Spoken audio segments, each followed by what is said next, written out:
Some parents don't need to hit you. They don't need to kick you out. All it takes is one dinner, one insult, one silent nod from someone who should have protected you. And just like that, every feeling you had about family is gone. They say, come on, it's just family, don't make it a big deal.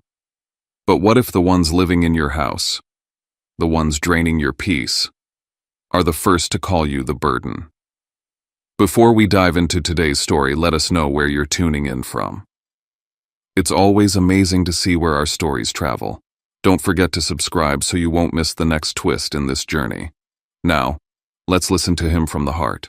The thing about quiet dinners is that sometimes they lie. It was a warm Thursday evening in Reston, Virginia. My 12-year-old son Rowan was upstairs finishing math homework. The dishwasher hummed in the background. The soft scent of lemon oil from the polished wood floors lingered in the air. Overhead, the dining room light cast a golden hue on the table I had set napkins, folded silverware, placed neatly pot roast resting in the center like some offering for peace. I wanted this dinner to be a reset, a way to talk things through like adults, set a plan, breathe. Instead, it became the night I gave my parents 24 hours to leave my house. Let me back up. My name's Blaze Merrick. I'm 31, a single dad, and I bought this home with years of sweat and coding contracts. Mortgage, insurance, groceries, therapy appointments for my kid, I handle it all, alone. And I was doing fine until that call came from Knoxville. Dad's heart's acting up, my mom said. We're behind on the house payments. It's bad, Blaze. I didn't hesitate. I told them to come. But I set conditions, clear ones. They'd stay short-term, they'd respect my space, and especially Rowan's, and we'd talk logistics soon. But temporary turned into territorial real fast. Within a week, the kitchen no longer felt like mine. My mom had moved my spice rack, thrown out the oat milk Rowan liked, and replaced everything with the same brand of instant coffee she drank back in Tennessee.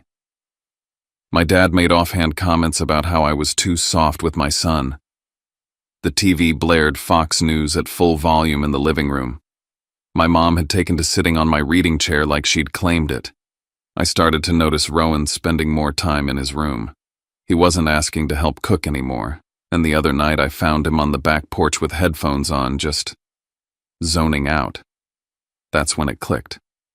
This wasn't just a favor I was doing for my parents. This was an invasion. And it was hurting my kid. So I made dinner. My way of saying, let's clear the air. I even printed a rough timeline, doctor's appointments for Dad, possible repayment options if they sold the Knoxville Place Target move-out dates. It was supposed to be a conversation. But then my mom texted Kellen. She didn't tell me. He showed up late, knocking once before walking in like this was his damn Airbnb. Kellen, my older brother who hadn't visited me or Rowan in almost 3 years, strolled in wearing loafers and a half-unbuttoned dress shirt, talking about his new venture. He sat down with that glossy grin he always used when he was about to ask for something. I got this opportunity lined up, he said, cutting his steak, tech adjacent but real estate backed. Just need some fuel. I already felt my pulse tick up. I knew that language, that vague, polished pitch. I'd heard it every time they needed a check signed. My mom leaned in. Your father and I were thinking maybe you could help, just until we stabilize the Knoxville house. We'd pay you back, sweetheart. Of course. I put my fork down. How much I asked, even though I shouldn't have. She said it like it was nothing. Only around $220,000. I blinked. Only my dad chimed in. It's not like you can't afford it. You live here alone with a kid. You've got that fancy job.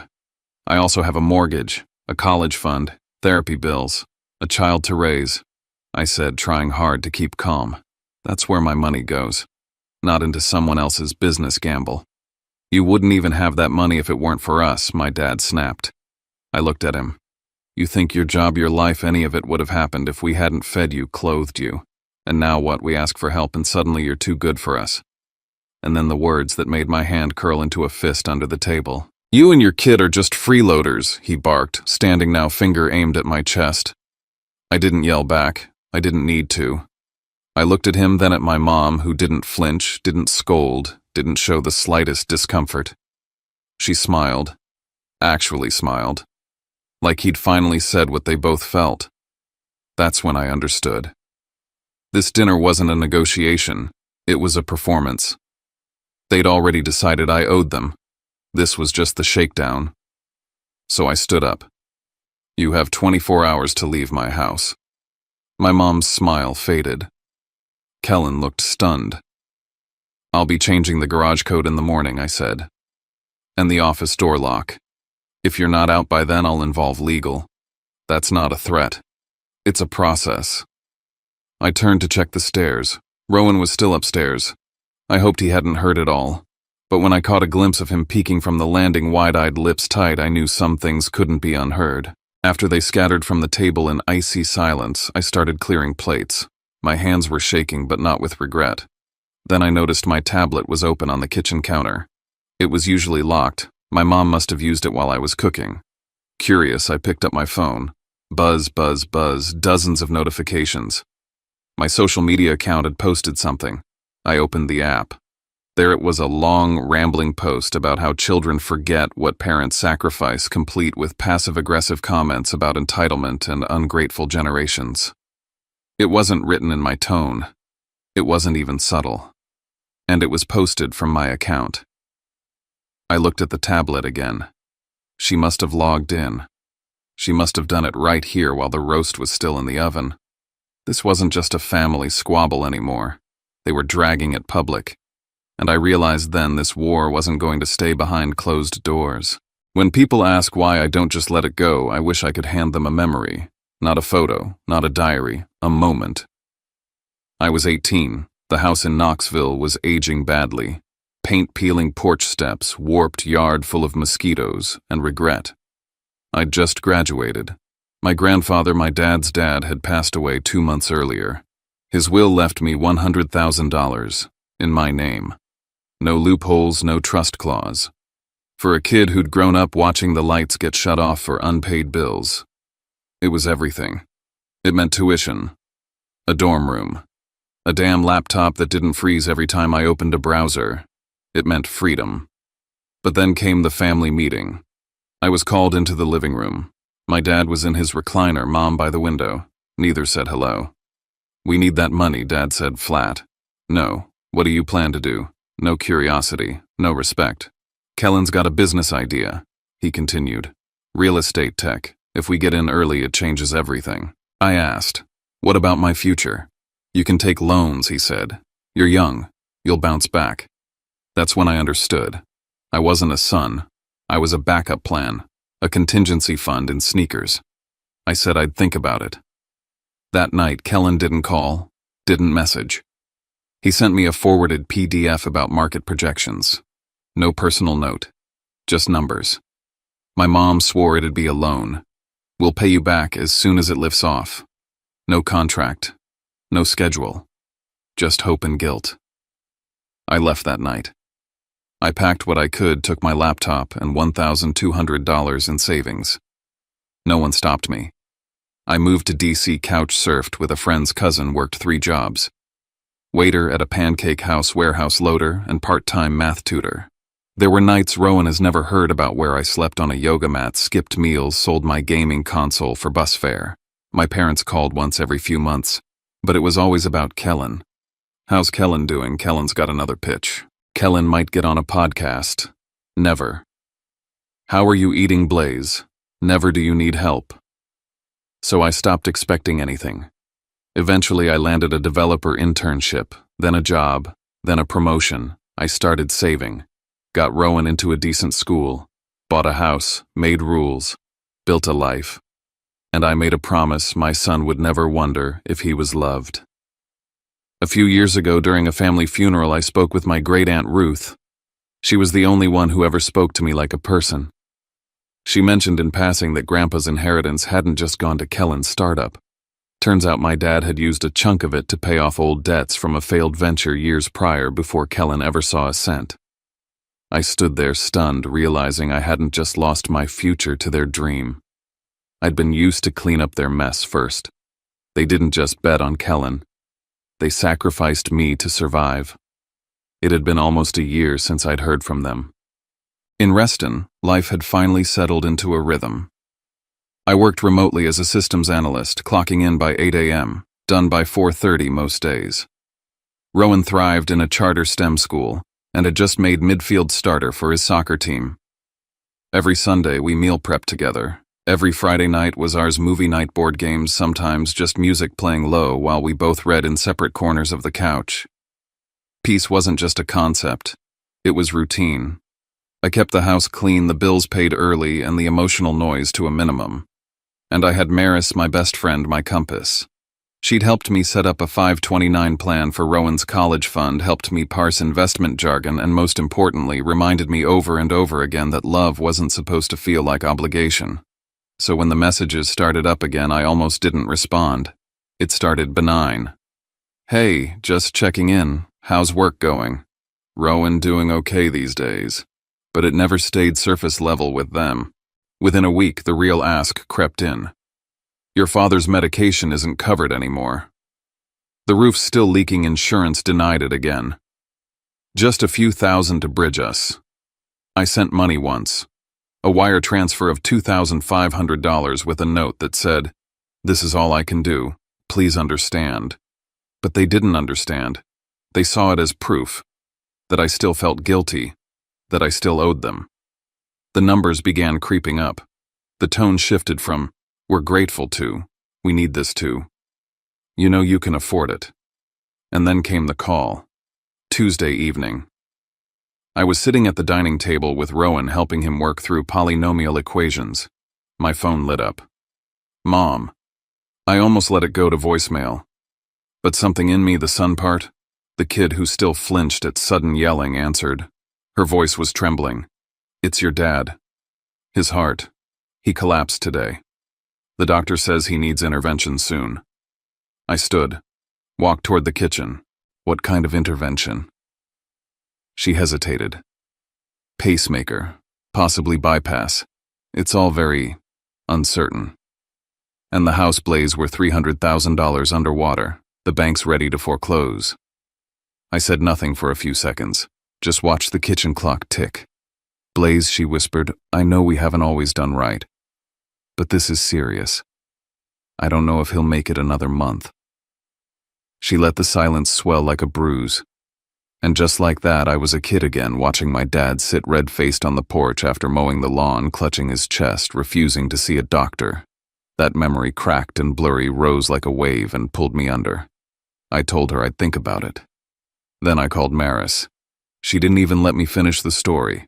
They're not drowning, Blaze, they're fishing. And you're the bait. Still, I couldn't shake the guilt. I couldn't ignore the voice that said, "What if it's real this time?" So I made the decision I'd drive to Knoxville, just for a few days.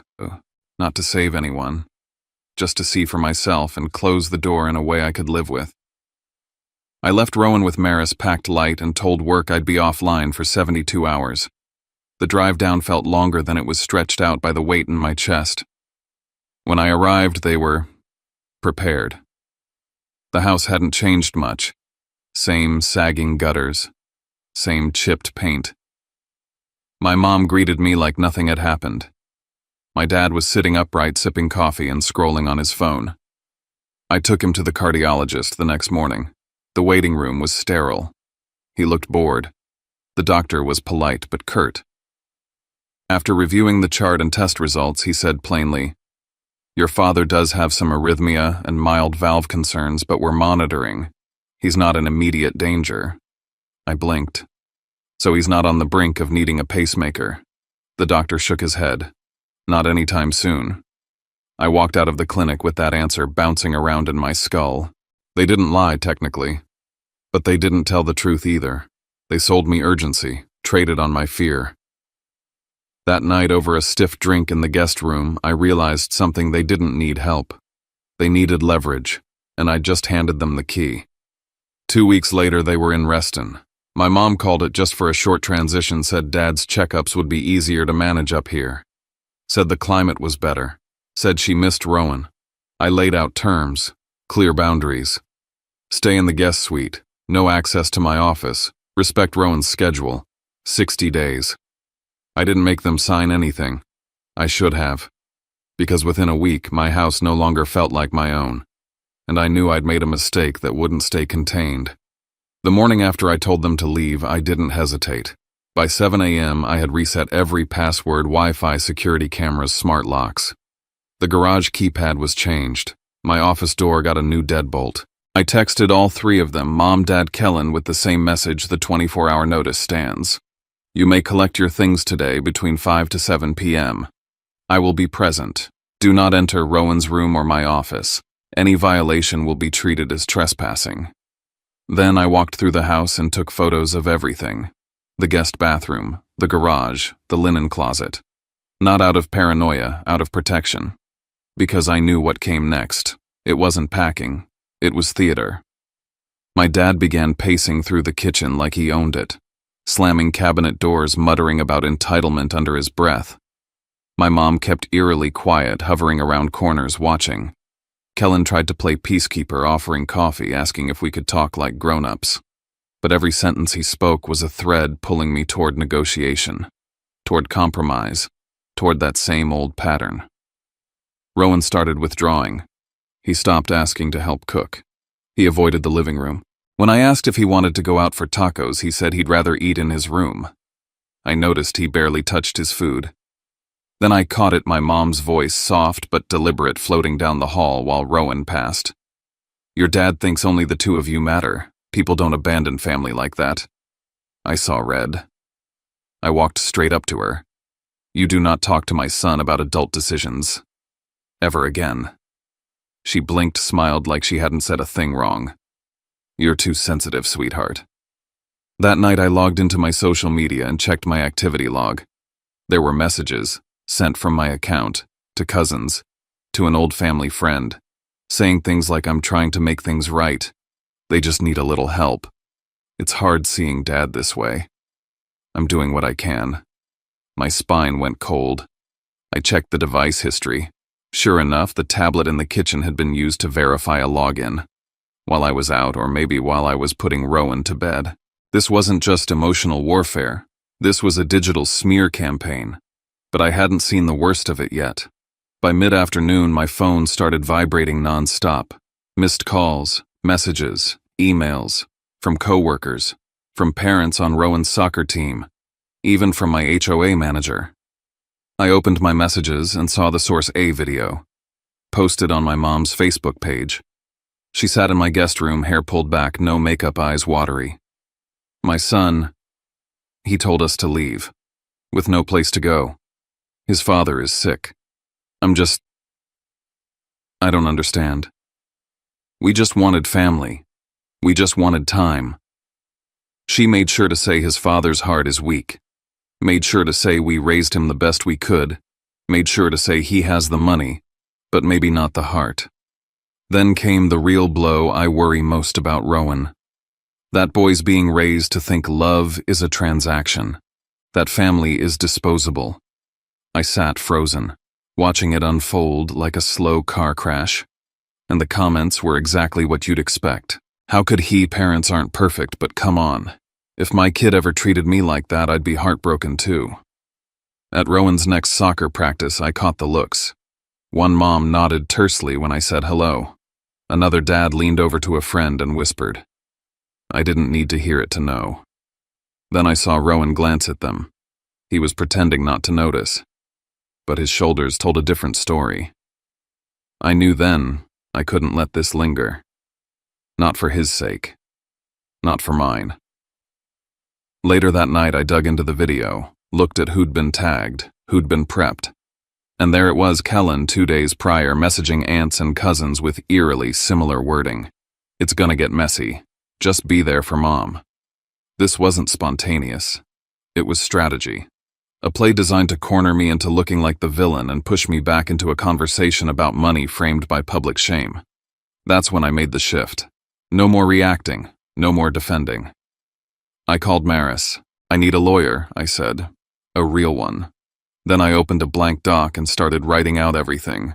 Every login timestamp, every text, every video download, every verbal boundary I'd given, and most of all the details of the Knoxville house, the supposed debt, the title, the real numbers.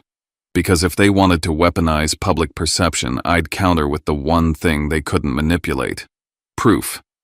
And I'd use it to build the wall they'd never get through again. I didn't sleep that night.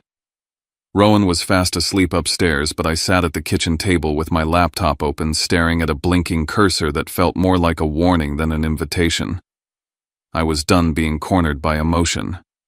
I needed facts, numbers, paper trails.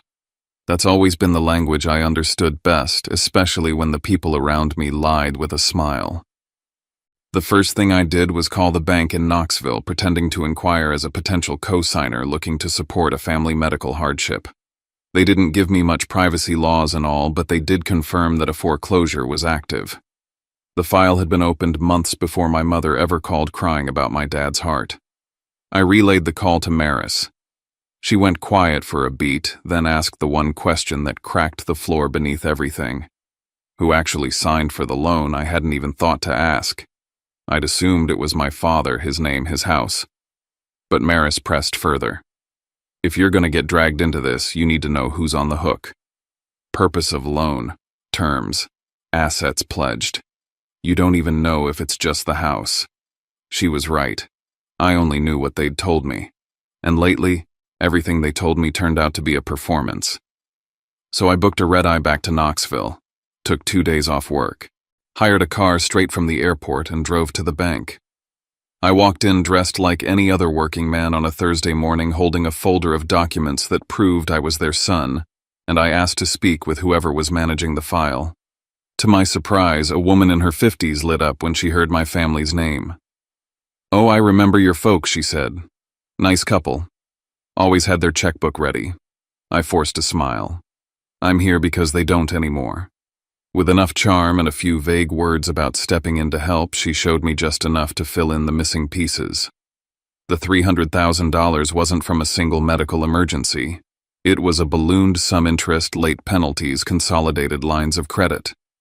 The original loan was filed under something called working capital, not medical hardship. That meant this was about business, not health. And then came the kicker. A shell company was attached to the loan. A small LLC I instantly recognized as one Kellen had name-dropped during one of his big break monologues. A fake real estate partnership or maybe a tech startup. He'd changed the story every time. But the paper didn't lie. My parents had used the house to back one of Kellen's ventures. Again. Maris's words came back to me like a hammer. They always use you to float him. It wasn't just about me bailing them out. They were setting me up to take the fall. Again. I drove across town to visit one of my old neighbors, Mrs. Dorsey, a retired nurse who used to watch me after school. She didn't blink when I asked about my parents' money problems. They kept saying it was just a short-term thing, she said. Said Kellen's business was going to take off and pay it all back. I asked them, "You sure you should be risking your house like that?" And your mama said, "It's for family. We'll always figure it out." She paused. But they weren't figuring it out, were they? No. They were just rearranging the furniture on a sinking ship. And then came the page that made my stomach turn. One document had a section with 2 signatures, my father's as expected, but also my mother's. She wasn't some bystander being dragged along by a desperate husband. She was an active participant. She'd signed off as a guarantor after the initial loan was taken out, likely during a restructuring. Likely after Kellen's first round of failure. She hadn't just lied to me. She'd built the lie, then handed it to me wrapped in tears. That night back in my hotel room, I called Maris and told her everything. Her voice was level, surgical. "If you give them money directly, you're validating their lie," she said. "You can help if you want to, but not on their terms. Because their terms are a trap." She was right. Again. So, I made a decision. If I was going to do anything with that house, it wouldn't be to rescue them. It would be to remove the match from their hands before they burned it down again. Back in Reston, I laid it all out for Maris, the documents, the signatures, the revised terms on the Knoxville property. She helped me draft a financial risk plan, not a rescue, but a defense. We calculated what I could afford without jeopardizing Rowan's future. Emergency fund, education fund, retirement. If I moved pieces carefully, I had enough liquidity to make a play, but only if I was in control of the transaction. No handouts. No handshakes. That's when Maris referred me to Avery Halloway. Avery was a civil litigator who specialized in property and defamation cases. We met at her office, modern sharp glass walls. I handed over 4 folders, one with the video my mother posted, another with screenshots of login records from my home network, another with screenshots of manipulated DMs from my social accounts, and one final folder with the foreclosure summary. This isn't just about debt, I told her. It's about being used. Again. And my son seeing it happen in real time. Avery didn't blink. Then let's separate you from the battlefield, legally and publicly. She split our strategy in 2. 1, we'd go after the online smear campaign with a cease and desist for defamation and unauthorized access to private accounts. 2, we'd target the bank not as adversaries but as a buyer. Her plan, I would negotiate directly with the bank to acquire the debt or buy the property outright depending on what they'd accept. If they were reasonable, and most banks were, if it saved them legal trouble, I could become the legal owner, wiping out any leverage my parents thought they had. I called the bank. They confirmed they were open to selling the lien. I wired the initial escrow the next day. 3 days later, the papers were drawn. The moment I signed the purchase agreement, I didn't feel triumphant. I felt strange, like I'd just bought a ghost. That house had been my childhood prison, my parents' collateral, and Kellen's fantasy bankroll. Now it was mine, legally, and that meant I had the right to make the rules. So I did. Avery drafted a contract. My parents could stay for now, but only as tenants. They had a fixed period to repay the debt amount plus interest. Any delays, termination. Any further public slander or manipulation of Rowan, eviction. No more mother's love exemptions. No more dad's health cards. This was business now, on paper. No feelings. Avery sent the contract along with a notice of change of ownership. It was crisp. Final. Legally sound. Then came the retaliation. First, a voicemail from my mom. Her crying was gone, replaced with venom. "Control freak," she spat. "You always wanted power and now you've got it. Hope you're happy owning your own parents." My dad followed up with a one-liner. "You'll regret this." Kellen texted me just one sentence, "Think you've won because of a few papers." That was the moment I understood. The emotions, the illness, the family appeals, they were all tools. When the tools failed, they dropped the act and showed me what they really wanted: control, ownership, leverage, and I'd just taken it from them. Then came Avery's call. "They've refused to sign the lease. They say you forged it, that they never agreed to anything." I sighed. Of course. It was never going to end with a signature, not when they couldn't call the shots. So I gave Avery the green light. Start the eviction proceedings, file the injunctions, lock down everything that could touch Rowan's safety. If they wanted war, fine. But this time I wasn't defending my dignity. I was defending my son's future, and I'd go as far as I had to make sure they never touched it again. Before the court date, I locked everything down. Rowan's routine stayed untouched: school, soccer, bedtime. I told his school and coach that all communication had to go through me, no exceptions. I documented everything: screenshots of the videos, comments, threatening voicemails, login alerts, and the messages asking for money. I stopped speaking to my parents directly. Everything went through Avery. They escalated anyway. My mother posted another video, angrier this time, calling me cold and controlling. My father left voicemails from unknown numbers promising I'd lose everything. Kellen quietly spread the same story at my workplace, that I'd gotten rich and turned on my family. Then HR emailed me. An anonymous complaint accused me of abusing the legal system to throw out sick parents. I didn't panic. I sent HR a clean packet: the 24-hour notice, proof of ownership, Avery's letters, the videos where my mother mentioned Rowan, and the text where my father called my son a freeloader. HR didn't rule immediately, but I knew the damage had been contained. The housing hearing came fast. I showed up on time, dressed plainly. My parents arrived playing their parts, my mother clutching loose papers, my father leaning heavily on a cane. Avery told me to stay quiet and let them talk. She laid out the timeline. Simply, they were guests without a lease. They crossed boundaries, they insulted my child, they were given notice, and they chose to stay while attacking me publicly. She submitted the videos and the messages. When the judge asked why they hadn't left, my mother spoke in circles about family and reconciliation. Then my father snapped. He said I owed them. He said I had money and should pay. That was it. Avery pointed out that this wasn't a family disagreement. It was financial coercion and unlawful occupancy. I didn't say a word. I didn't need to. The court ordered them to vacate my home by a set date and warned them against further harassment. Avery also secured limits on contact involving Rowan. Before we left, she submitted notice regarding the Knoxville property. I was the legal owner. If they refused the tenancy terms, their removal would follow. My mother went pale. Kellen left early. I stayed seated, breathing for the first time in weeks. When the house was finally empty, I changed the locks for the last time. I collected spare keys, wiped unknown devices from the system, and reset the cameras. I rearranged the living room so Rowan could feel at ease again. Friday pizza night came back like it never left. They didn't leave quietly. They left cluttered, guilt-soaked notes and one last reminder about my father's heart. I photographed everything, boxed it up, and sent it to Avery. I didn't read the letters twice. I flew to Knoxville to inspect the house I now owned. It was a mess, one room stacked with Kellen's failed paperwork, unpaid bills, and half-finished plans. I hired cleaners, made basic repairs, and sealed the boxes tied to Kellen for legal review.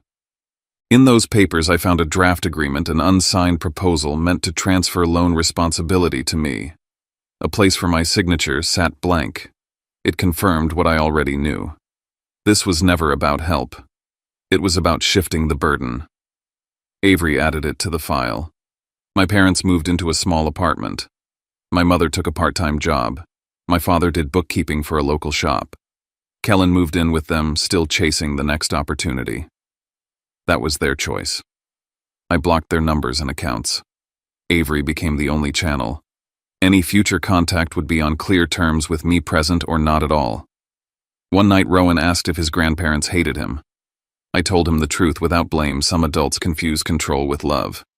When they lose control, they get angry. None of it was his fault. He wasn't a burden. He was the reason I built this home. I used to think family meant endurance. I was wrong. Peace can't be built on humiliation and pressure. I didn't win by hurting them. I won by removing their access to my life and my child. Now when I drive past the old Knoxville house and see bikes in the yard, I feel nothing. It's just a house. Home is where Rowan laughs. Home is where I no longer have to ask for peace. There's a moment that comes not with triumph, not with grief, but with a quiet kind of knowing. The kind that settles in your bones after you've walked through fire and somehow come out still yourself. Not untouched, not unscarred, but intact. I felt that moment the night I sat across from Rowan, watching him fall asleep with his favorite blanket tucked up to his chin in the house I built in the life I finally reclaimed. Looking back, it's strange how long I mistook endurance for love. I thought keeping the peace meant staying silent. I thought being a good son meant absorbing the blows, smiling through the insults, tolerating manipulation because it wore the mask of family. But the truth is, there's a cost to that kind of tolerance, and it's often paid by the next generation. I saw that cost the day my son looked at me and asked if he was hated. That question broke something open in me I didn't know was still holding on. I used to believe I could earn their respect if I just worked harder. If I gave more, bent more, forgave more. But some people don't want peace. They want power. And if you don't recognize that early enough, they will disguise control as love, guilt as guidance, and exploitation as tradition. So no, I didn't fight this battle just for me. I fought it so Rowan would never mistake cruelty for care. So he would grow up knowing boundaries aren't selfish. They're necessary. That love without respect isn't love. That family without safety isn't home. It's easy to think the hardest part is the confrontation, the court filings, the slammed doors, the voicemail threats. But the real battle happens after, when the dust settles and you're left sitting in the silence wondering if you did the right thing. That's when the guilt creeps in, the old programming that whispers, maybe you were too harsh. Maybe they were trying. But guilt can be a liar. And peace, real peace, is quiet but never cruel. If there's one thing I've learned, it's this. You don't owe access to people just because you share DNA. Blood may start a story, but it doesn't get to dictate how it ends. Respect honesty and accountability. Those are what makes someone family. And if they can't meet you there, you are allowed to walk away. Not out of spite, but out of self-respect. Forgiveness. I've come to realize doesn't always mean reconciliation. Sometimes it just means releasing the weight so you can walk forward without dragging the pain behind you. I don't need my parents to admit they were wrong. I don't need an apology wrapped in conditions. What I've chosen is to live in a home where love doesn't come with strings attached. Where my son can grow up knowing he is wanted, seen, and never ever a freeloader. They once called my child a burden, but he became my reason. They tried to strip me of stability, but they reminded me how fiercely I'm willing to protect it.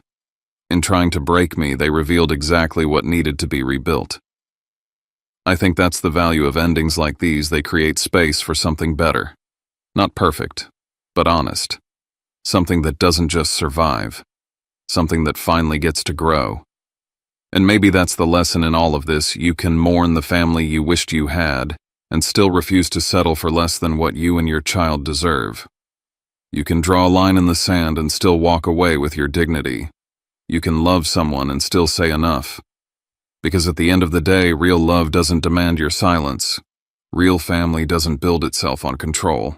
And peace, real peace, doesn't require your pain as proof. Sometimes the deepest shift happens quietly, not when someone says sorry, but when we choose to stop waiting for it. Stories like this remind Chung Ta that it takes courage to protect what's good, especially when the ones hurting us once taught us what family meant. It's never easy to close a door that's been open for years, even when that door has let in more pain than peace. But maybe the real act of love is learning to say this far, no further. What stays with me isn't the confrontation or the legal wins, it's the quiet strength of someone who stood their ground without losing their kindness. The way he made space for healing without needing revenge. The way he answered cruelty with boundaries, not bitterness. There's something deeply human in that. Something worth holding on to, especially in a world where people so often confuse silence with love. If you found a piece of yourself somewhere in this story, we'd love to know. And if these moments speak to something in you, subscribing is a way to stay part of this space we're building. One story at a time. We'll be back soon. Until then, take care of your peace, and of those who protect it with you.